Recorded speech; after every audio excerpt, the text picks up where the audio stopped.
Hello everyone, welcome back to the Stupid Juice channel.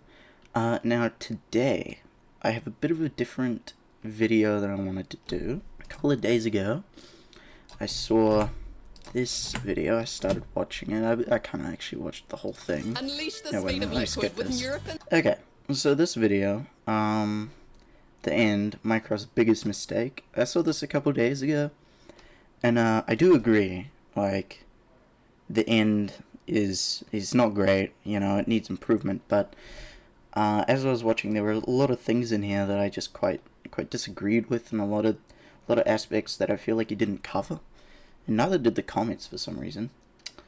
So yeah, I think I'm going to do a bit of a commentary video today, which is very different to my usual content, being pretty much purely purely just Minecraft. I literally, as I was watching this, was talking to myself, you know, going like, well, this is just kind of stupid, this is wrong, and this is why. So I feel like I have input that is relevant, you know? Anyway, let me get to watching like it. These are made possible by viewers like you. Yes, Support the viewers channel like through me. Patreon, channel membership links in the description for more information, and let's get into the video. Alright, let's I see. want to make it clear that I'm not just someone who blindly hates on everything new that Minecraft has added in recent years because, oh no, the game isn't as fun as it was when I was 15. Well, okay, so, I mean, he says this, but most of the video is not blindly hating on the new stuff, it's blindly hating on old stuff. It's kind of funny he puts this preface in when, at this point, the update is 10 years old. Just to give you an example, I think one of the best updates that Minecraft has ever received was the Nether update. I mean, honestly, inarguable, this was the best Minecraft update ever. Was such a game changer, because to be frank, the old Nether was kind of terrible. Well, I think one of the best things about it is the old Nether. If you got trapped in there, you were just fucked. I remember one time, I had a friend play on my world, and this was back when I was a lot younger. That friend went into the Nether and got the portal blown up by a ghast, and at that point in the game, you couldn't find the stuff required to get back out, at least not easily. I believe you could find flint and steel and fortresses, but I had already explored the nearby fortress. I don't think there was any in there, and so I was just stuck in the Nether. I abandoned that world after that because I didn't want to jump in the lava and lose all my stuff. And that's the thing that's so great about this Nether update, is that even if you get stuck in the Nether, like, you could just decide to live there. You can survive in the Nether.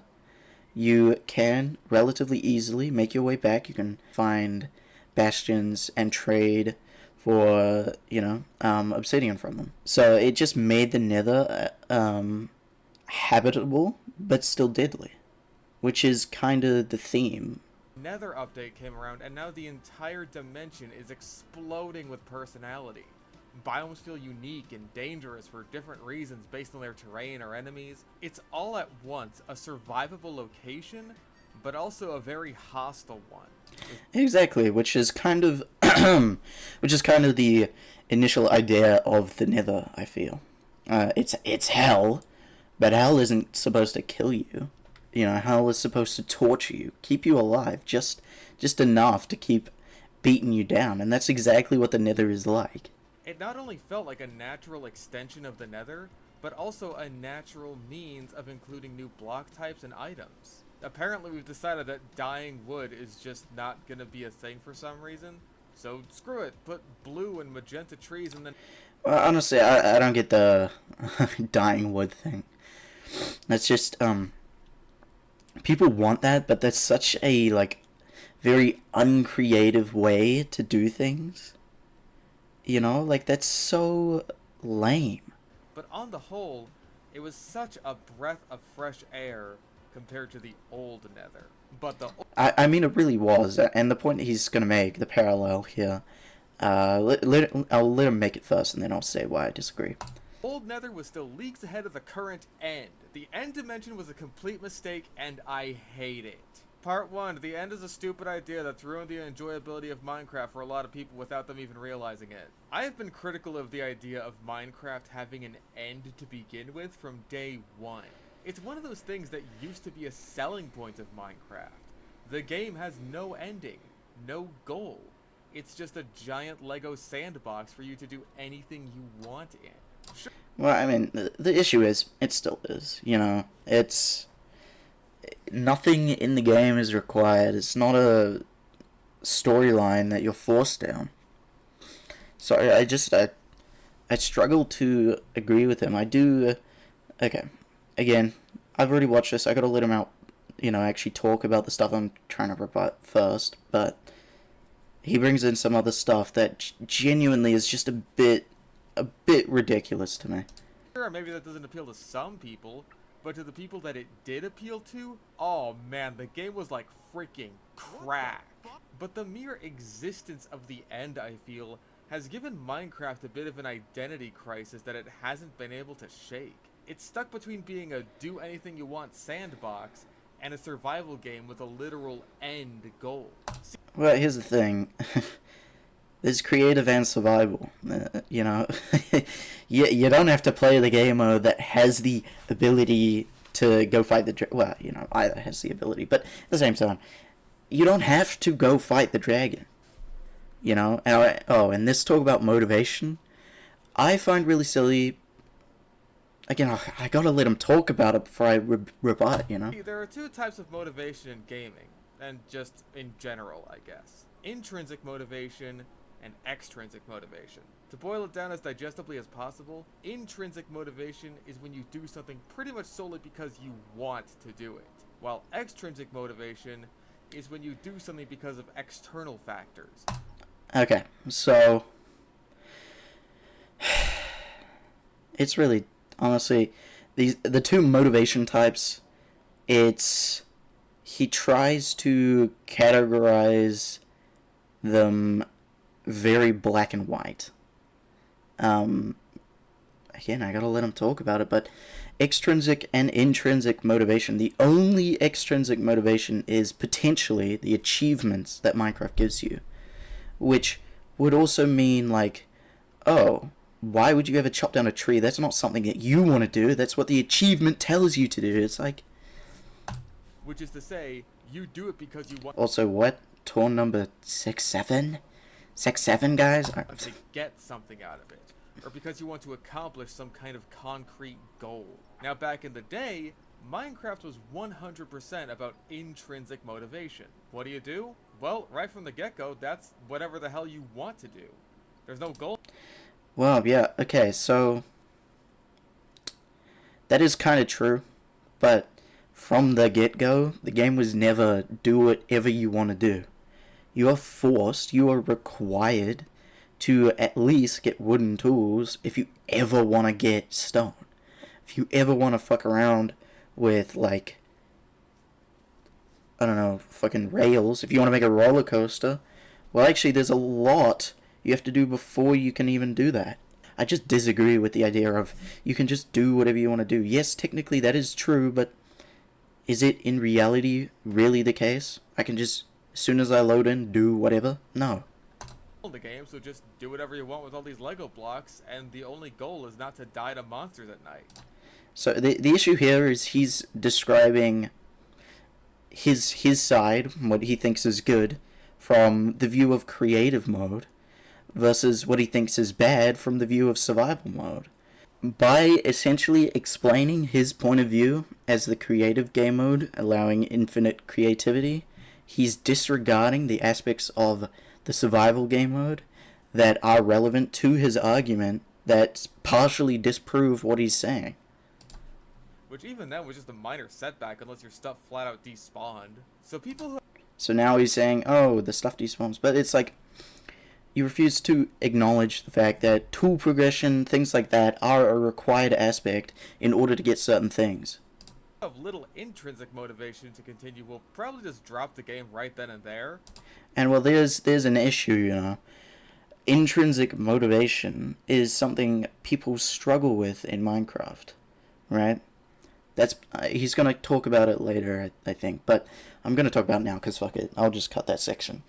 Um, the reason we have a 2 week phase, in my personal opinion, is because we, for the most part, in that playtime, are motivated by extrinsic factors, right?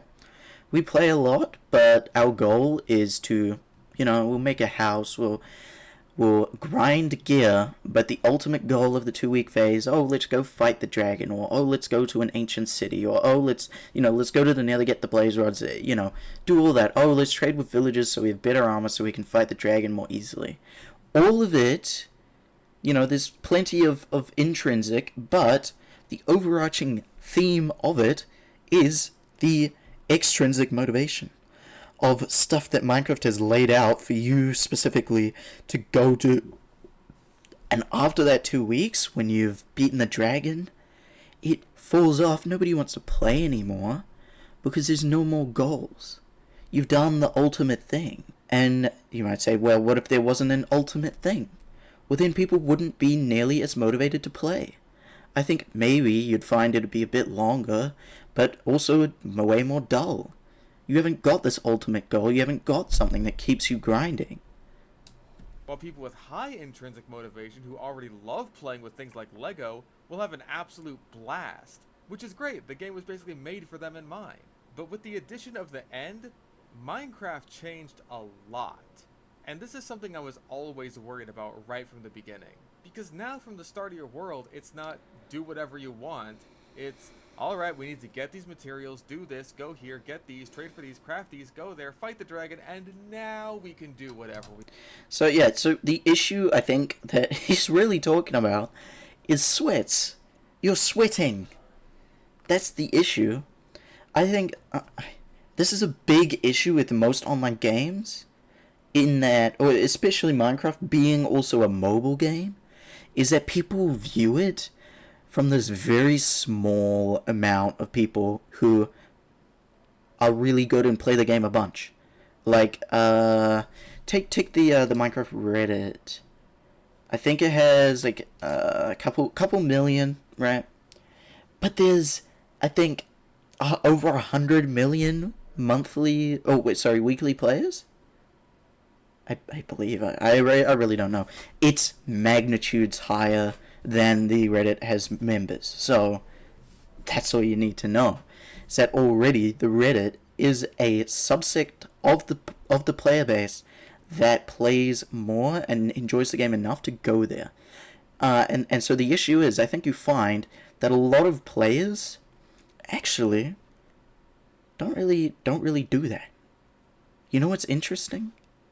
For the Bedrock achievement, so this is mobile players mostly mobile players, the Bedrock achievements, I believe it's still just under 5% have beaten the game. Is that not crazy? And half of them have opened their inventory, so it's actually closer to probably 10%, but 10% even beat the game ever. So you say the end is so bad. Already, it's a place that only 10% of people have gone to. Which is insane. So 10% of people have never gone to the end, have never got elytra and shulker boxes, they've never even experienced that. That is a massive motivational shift. Something I've seen people talk about going through more and more frequently is the 2-week Minecraft phase. Yeah, again, I already talked about this. Let's see his arguments for it, though. I kind of forgot. Where they start up a brand new world, play for about 2 weeks, with Monday.com's into then get bored and don't touch the game again for several months, or maybe even up to a year or more. And I think what ends up causing this is the sheer motivational shift. These people play for long enough to beat the dragon, and then wonder, now what? And with... Yeah, exactly. That's what I was talking about, but I feel like the reason that they play so much is because of that final goal. Little extrinsic motivation to continue outside of some endgame stuff like getting an elytra or maybe killing the wither, they just stop playing. After all, they've beaten the game. what do you do when you beat a game? You typically stop playing it. Yeah, so these... It's funny, though, because the people who stop playing it, these are the extrinsically motivated. The ones who are motivated not by the, little things they can do, but by the reward of the achievements, of the final goal, of the big bosses. That's what these people are motivated by. And so it really weeds those people out to the intrinsically motivated by what they themselves are doing. And then maybe replay it again some months or years later when you feel like revisiting it. That's what I do.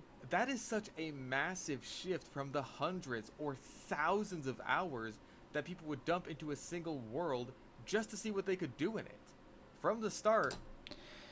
Again, people still do that. I struggle with his opinion here because it's not actually substantiated on anything. This is just, it's just opinion, which is fine. But it's not substantiated on any real thing. It's just like, I kind of feel like maybe people are doing this less. So I'm assuming he just sees less of it online, assumes that it's happening less, and moves on. No, it's not happening less. It's just being seen less. Your brain is trained in such a way that views your Minecraft world as something to beat for extrinsic motivations. Again, do you think that's bad? It's a really big motivator. I genuinely don't think the 2-week phase would be near as enjoyable if you didn't have that final goal. I feel like people would play less and enjoy it less. Maybe it would last longer. Well, on the other hand, maybe it'll fizzle out and die in the first session. Why would they keep playing? They don't really like the world. You know, what if you get a bad seed? No, actually, the people don't like the world we're on, so we can't really be bothered. Not a canvas to paint on for intrinsic ones. Now, you could just flat out ignore the end and use a survival overworld as your sandbox anyway, which was definitely a solid option before the combat update, since the only real reason you'd beat the dragon is for experience and a trophy, basically. Also, I do agree, game functionally wise, you know, it's almost required now to beat the dragon if you're sweat, that is. I just struggle with the fact that people don't even know this. People don't even know that 90% of players have never even gone to the end, and yet they still use these arguments. But obviously, they still use these arguments. They don't know. But then because of the combat update, if you don't go into the end, you miss out on things like shulker boxes and the elytra. And I do agree. Functionally, these aspects are kind of just fucking awful. Like, the elytra and shulker boxes locked behind the final boss. Well, it's not a terrible thing. It's not great. You know, it forces players, yes, to go fight the dragon. I do kind of agree with the fact that it's not the greatest thing. I feel like, but it's hard because it's been added now. And it's really hard to change that or do anything about that other than maybe, I don't know. Ironically, things that help out the intrinsically motivated by making building massive projects and survival substantially easier. Again, massive projects. It's a very niche subsect of people. Beating the game should be a blip in what they do, you know. I beat the game, I barely even fucking remember it. And I've put thousands of hours in. It was like 2 out of that 1,000. What's really your complaint, you know? It's like the people who play a lot actually have to spend maybe 3 hours doing one thing to get the stuff they want. Fucking wow. You know, what if you want to build an ice boat path, right? You're actually forced to spend an hour enchanting to get Silk Touch so you can mine the ice and build the path. Oh, is that a terrible, horrible, awful thing then? Because it forces you to do something before you can start your project? Everything in the game requires a massive grind in order to acquire it. And it's like he ignores all that. I don't even think he's ignoring it. I think he just doesn't even think about it. Imagine if Fauna had to go to a chest every That's a goofy reference, bro. And again, if they had to, well, maybe they wouldn't be building that such a massive thing. few minutes and jump all the way down and climb all the way back up her giant world tree every time she needed new blocks for it, instead of being able to fly up there and store everything in shulker boxes. She'd probably never want to finish it. I wouldn't. And speaking of YouTubers, this is a minor tangent, but I feel like it stems from the same issue. Well, okay, so the thing that annoys me here is he celebrates mega builds in Minecraft, right? As a really good thing. Really, they're not. You want... ironic saying as I do mega builds. Mega builds kind of suck, you know, even with elytra and things. It's so much better to go down to a smaller scale and build lots of smaller buildings. But this idea that, oh yeah, since mega builds, they make them so big that you actually need an elytra to move around them, it's just a bad point to make. Because the only reason you've done that is because you've had access to those. You wouldn't want to do it otherwise. And to say maybe this is, what, hindering creativity? Creative mode, bro. I feel that this shift towards a more extrinsically motivated game experience with the introduction of the end is what's led to the current state of Minecraft YouTube. I often see a lot of people complaining that Minecraft YouTube is oversaturated with all these challenge type videos. Again, yes, I struggle with this because beating the game is the ultimate goal, right? That's the extrinsic. But most of the videos, funnily enough, are actually intrinsically motivated. You know, aside from the beating the game aspect, the challenge itself is their intrinsic motivation. They're making it artificially way more difficult or way different for themselves. Beating the game with weird limitations, beating the game being chased by hunters, playing in hardcore for 100 days with a bunch of crazy mods installed, or with some stipulation, or both. But what all these have in common is that they're all videos with extrinsically motivated goals in mind. What the fuck is this piece of... Yes, in mind of beating the game. Okay, yes, you could say that. Yeah, I didn't notice how he phrased it the first time around. I went on a tangent, like, but these are intrinsically motivated videos. I didn't understand that he said, you know, he clarified, he said, extrinsically motivated goals in mind. But yes, the videos themselves aren't wholly extrinsic. The very concept is intrinsic. There's very few prominent channels left who just play on a survival single-player world, making it their own, and having fun in it with no real goal in mind because... Here I do still have a point. No real goal in mind? Really? I don't know, maybe they're still building structures that take time. Longer than it would take to beat the game. Like, trial chambers, that's an extrinsic motivation. I want to go beat this trial chamber that the game has given me. Oh, making Frogger in Minecraft? Well, the idea was intrinsic, but if you want to be a dick, you can spin it to be extrinsic, you know?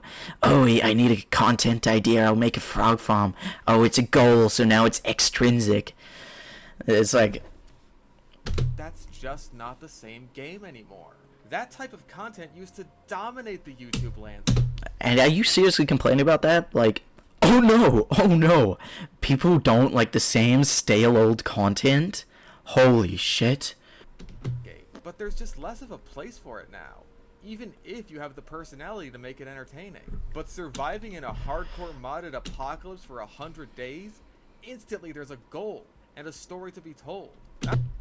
Yeah. No shit. Maybe it's kind of lazy, but you need to have a good title and something intriguing to get people to click and even start watching. That's kind of how YouTube works. Not to mention, it just seems kind of fun to do, doesn't it? It does to me.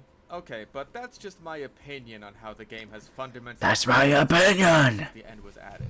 Plenty of people can still play the game for as long as they want, just fine, while seeing the dragon as one stopping point on their journey, rather Yeah, than exactly. the end goal.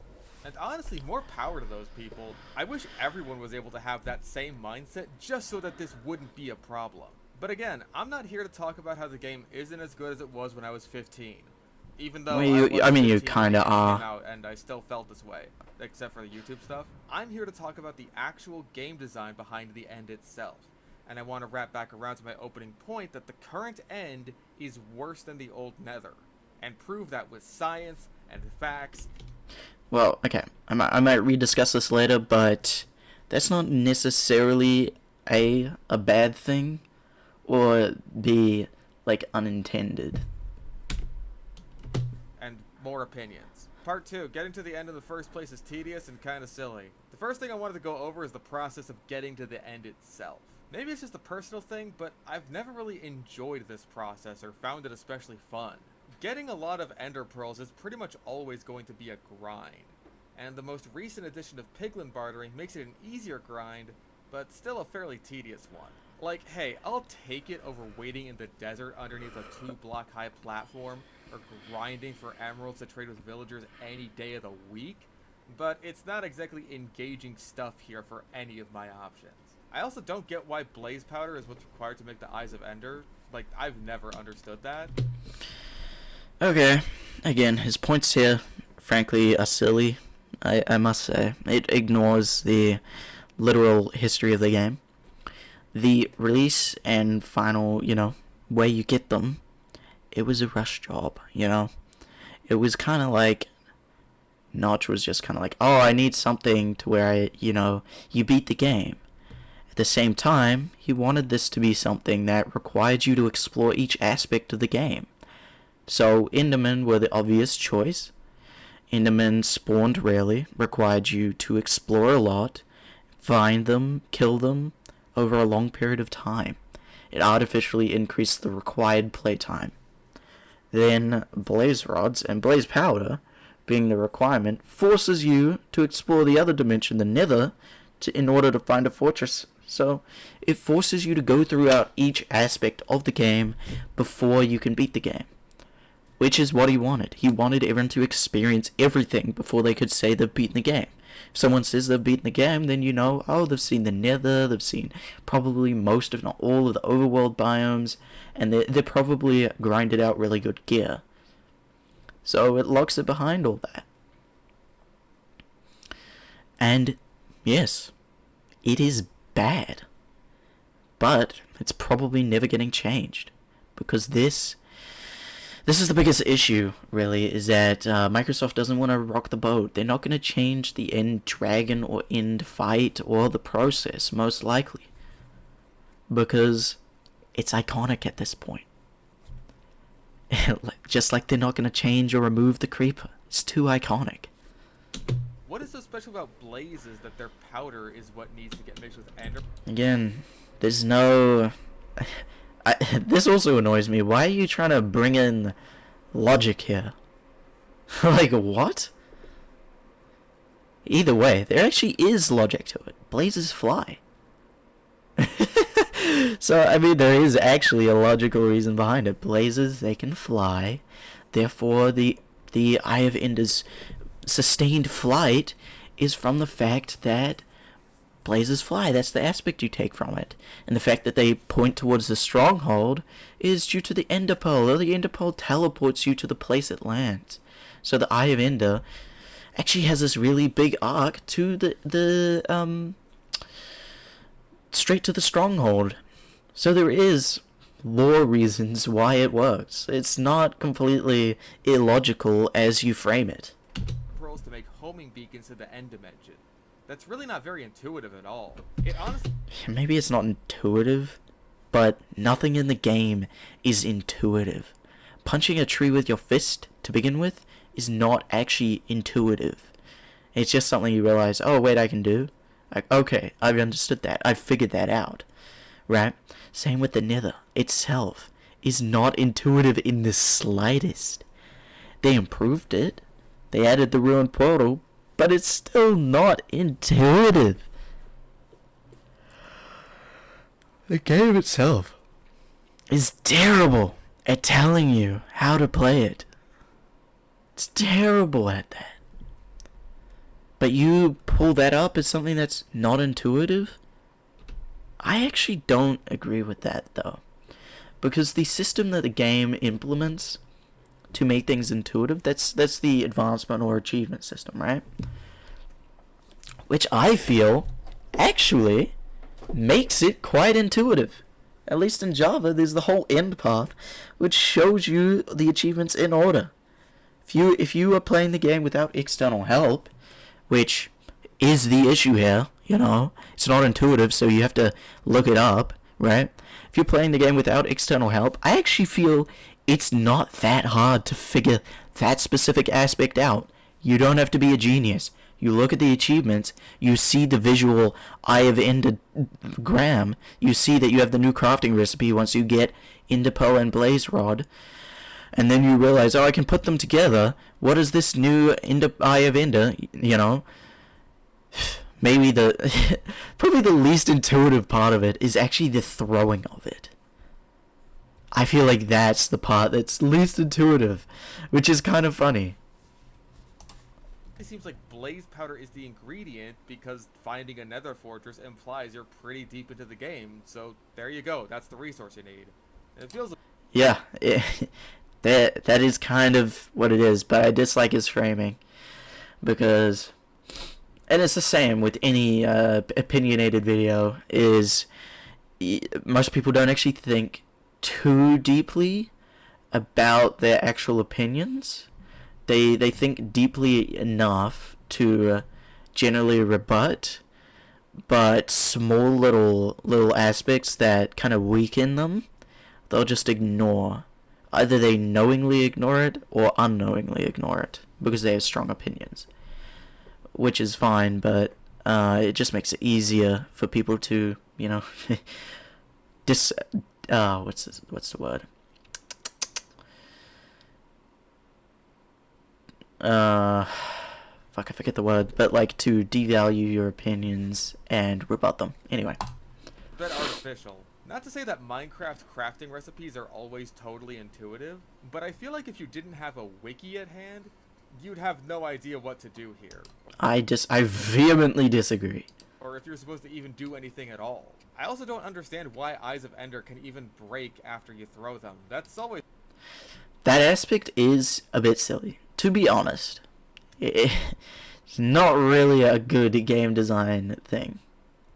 Then again, the intended thing is you get a couple, you throw them, you're like, oh, it points in a direction, you go that direction, you find it, and then you come back with more. This issue of it being, bad, kind of just arises, from, being a sweat, wanting to do it all in one go. And it is actually something that's kind of required, because otherwise people would just spam them every second, There's no reason not to, so why wouldn't I just do it again?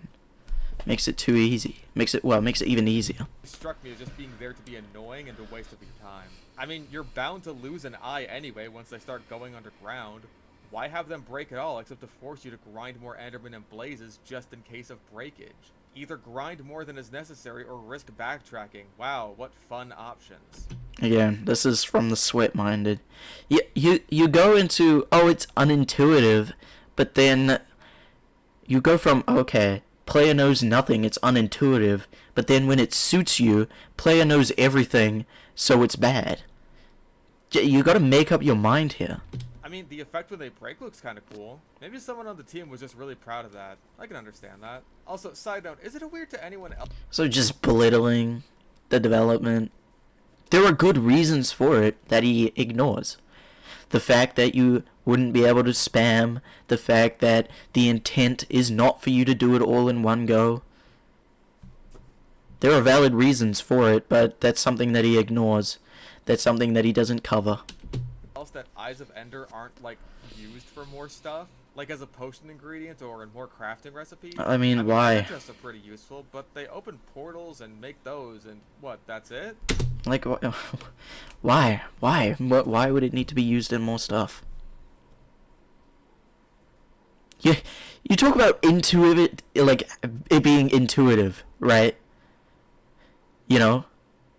It being used in more stuff makes the use of it in finding the stronghold and finding the end portal less intuitive, because you're more likely to think, oh, actually, maybe this is just used for potions.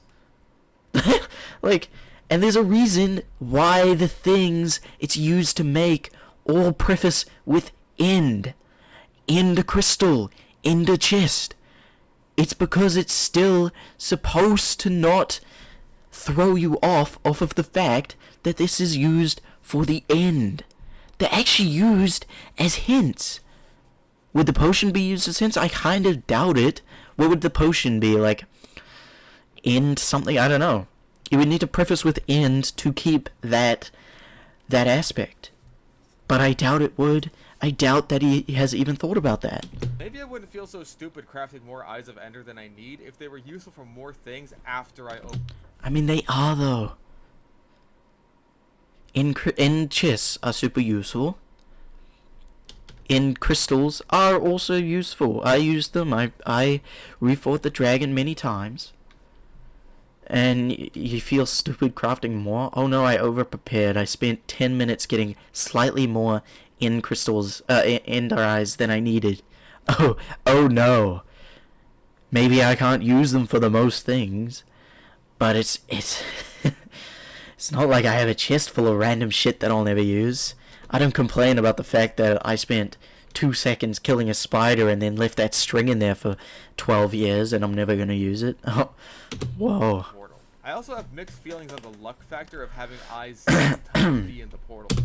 Yeah, I agree with this. I think it should be guaranteed, no matter what, that there's one eyes. Like, that there's one eye in there. Like, 1 in 12, yes, maybe 1 in 12 have no eyes in there. But I feel like that should never actually happen. Because if you're someone who's unlucky enough to have 0 eyes in the frame, it is actually a bad thing. It's like, how are you supposed to figure that out without looking it up? I feel like that is a bad thing. Guaranteed eye should be a thing, but that's just honestly a really minor thing. Right. On the one hand, this is actually intuitive if someone gets a good seed with eyes already in there. Like, oh hey, the eyes aren't just there to lead you to the portal, they also unlock it. I get it now. On the other hand, if you don't get anything, then you're kind of just shit out of luck no matter how you slice it. Even if you know what you're supposed to be doing. Especially if you had eyes break on the way over. I don't know if I'd go so far as to call this whole system objectively bad, and coming up with alternatives isn't exactly easy, especially since you do want strongholds to be decently hard to find. Yeah, I feel like that's the biggest issue, is you critique it so much, which it's understandably needs to be critiqued, but at the same time, you don't even have the slightest idea of a solution. And without the Eyes of Ender anyway, I'll just cap off this section by saying I'm not a fan of it, and I'd be interested in hearing some solutions that might make this process more fun and interesting. Well, I mean, here's the thing. Do we want the end to be something that is, like, really at the end? Like, you have to basically do everything before you can reach it? Or do we want it to be just a stepping stone to getting Elytra? Do we actually want it to be easier? And I feel like that's the biggest issue, is it's not getting changed. Because, A, it's iconic, you can't change it. And B, there's no way you could please everyone. No matter what, people are going to hate on you. And there's already so much hate on Mojang. Which, somewhat reasonably so, I do agree. But at the same time, there definitely is people who want to hate just to hate. And who will hate no matter what. And hate is so much more visible than complacency or enjoyment. But now let's pivot over to the first thing you see when you get to the end. The boss fight. Part 3 of the shitty ass boss. The Ender Dragon is such a lame fucking boss. Honestly, I might just skip over this segment because, yeah, I wholeheartedly agree. He talks about many things about the boss, but the boss sucks. Let's be real. The only reason we think it's so cool is because it's the end of the game. It's like this mythical thing, right? But the boss itself sucks. You just, break crystals and then you kill it. It doesn't really attack you except for maybe sometimes swooping on you. And throwing fireballs at you. It's not a good boss fight. Yes. Go skip part this. Here. Okay, here we are. Experience. I mentioned it in my last video, but the fact that the game gives you experience for enchanting as a reward for beating the final boss, where enchanting should arguably be at its most useful, is just funny to me. So again, I said before, I'm saying it again, this stems from over-preparation from players. Players prepare way too much, and the intent is not for you to be maxed out. I think the intended place in the game for you to go beat the dragon is when you have full unenchanted gear. I don't think you're actually supposed to have maxed out or really good enchants. You also get the dragon egg as a trophy, and that's pretty much all it is. Maybe if the other reward was more worthwhile, then having the egg as just a trophy would feel better, but as it stands, it feels very underwhelming. I really disagree, dude. It's a trophy. It says, yep, I have done everything, you know. It also says I was the one to do this. And what's so bad about just a trophy? Also, while you can rematch the Ender Dragon fight as many times as you want, I don't see much reason to do so. You don't get nearly as much experience points out of it as you do the first time around. The fight doesn't increase in difficulty, and if anything, it's easier due to the fact that you'll like... Yeah, I very much agree with this. I feel like most of this video I've been very contrarian because I kind of am, I feel, very contrarian. But I really do agree with this. This is probably the biggest flaw that is easily addressable. Like, the initial beating of the dragon, you know, is kind of required. But further beatings of it, well, that is completely optional. There literally is no reason to do that. I feel like it should ramp up in difficulty. Which he says, and I feel like it should give the same amount of, if not even more XP each time you do it, because it's more difficult. The dragon has come back from the death. We could say the first time around, it didn't really want to fight us, it just wanted us gone. But the more times we resummon it, the more angry it becomes, the more vengeful it becomes. We have an Elytra on hand. So there's the lore reason behind it. Make taking out the towers easier, and the only tangible rewards you get out of doing so is an advancement and an extra gateway, which isn't even all that great of a reward since the first gateway is good enough to get you the one Elytra you'll ever need anyway. Yep. If you got the same amount of experience as you did the first time, then I could see fighting the dragon being a much better way of getting a lot of enchanting levels in the end game, as opposed to having a mob grinder or something. And if the dragon fight got progressively harder as you did it, I think that could make it feel a lot more rewarding and fun. Exactly. Not artificially harder where it just has a bigger health bar. No, it should do more attacks and be more aggressive. Let's be real. The reason you beat the dragon isn't to hang an egg up on your wall in these trying times, and it isn't to pull the enchanting lever a couple dozen more. Well, arguable. Again, this is viewing it from the sweat over preparing view, when in reality most are the no idea what they're doing under preparing crowd. Times. You did it to get an Elytra. Part 4, the worthless wasteland that is the rest of the end. Okay, I'm gonna disagree with this segment and also agree with it at the same time. This right here is why I think that the old Nether was better than the current end. Because Mojang's idea of making the end actually worthwhile to explore was one single item. Oh sure, the end cities have some decent loot in the chests, plenty of diamonds and tools to be found, but once you find an Elytra, are you really going back into the end to find more of those structures for that loot? Yes. Literally, yes. It's funny, dude, because I literally do that on the first time beating it, usually you don't have the greatest armor. You go back in because the enchants oftentimes can be fucking insane. And it's a so much more fun experience than enchanting. Enchanting is very flawed, but it's so much more fun, so much more enjoyable. If I die and lose stuff, I go back in there to get new armor. I don't enchant new sets. I go back into the end, find new ships and cities to get more armor and tools. No, you're looking for another end city with a ship to find another elytra in case you fly into a lava lake or something. I can. You do the same for the armor. I just don't agree. I guess maybe he doesn't. I feel like a lot of people who get to this point do, though. Like, at best, you'll clear out the shulkers so you can get their shells to make shulker. What do you mean, at best? Everyone would do that. Everyone would get the shulkers. Everyone would get a fair amount of them.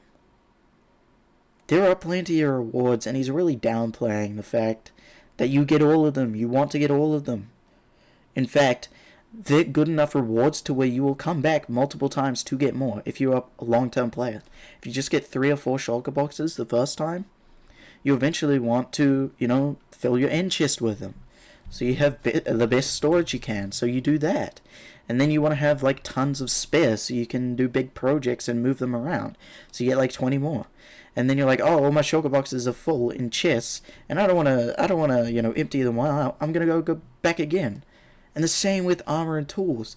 It's like, I get some better armor from here, and then I leave, and then I come back, and I'm like, I want to get some spare armor in case I die, so I get some more armor. And then I'm like, I want to get armor for new players on the server, so I'll just get as much as I can. You keep coming back for more stuff. Boxes, which are the other valuable thing you can find here that weren't even added until like 2 updates later, so they really thought that the elytra was a good enough reward at first. Unless you live in parkour civilization and need those end rods for some wicked sick parkour, that is all that's valuable here.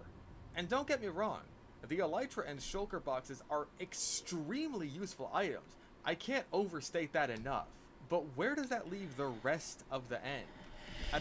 It's kind of like, it bothers me because the intent of okay, honestly, I'm not gonna watch the rest of the video because I've seen it before. But basically, what he does say is that the old Nether was better than the current end because there's more stuff you could do. There was more useful things. Of course, again, ignoring aspects of the end in order to make that point, which is just funny to me. But I feel like the ultimate intent of the end, even with the update, was for it to be a wasteland. The initial intent was it to be nothing more than that boss fight island and just void. And then they added the outer, excuse me. They added the outer islands, intending them to be wastelands. This is a place where even less life is. This is supposed to be desolate. It's the intent. And I feel like, for the most part, it needs to keep that.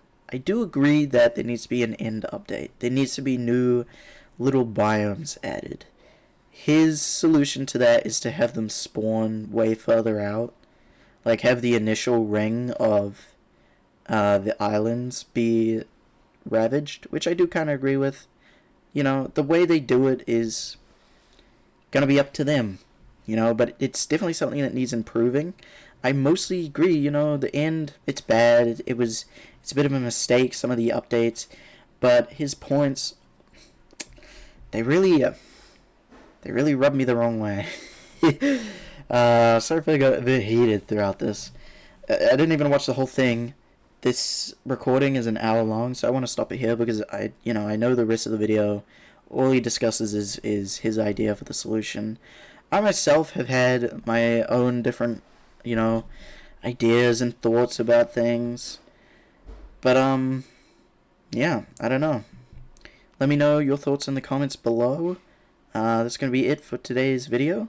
Hope you enjoyed this new kind of style. I don't know if it does decent. You know, I might do more of this. You know, I'll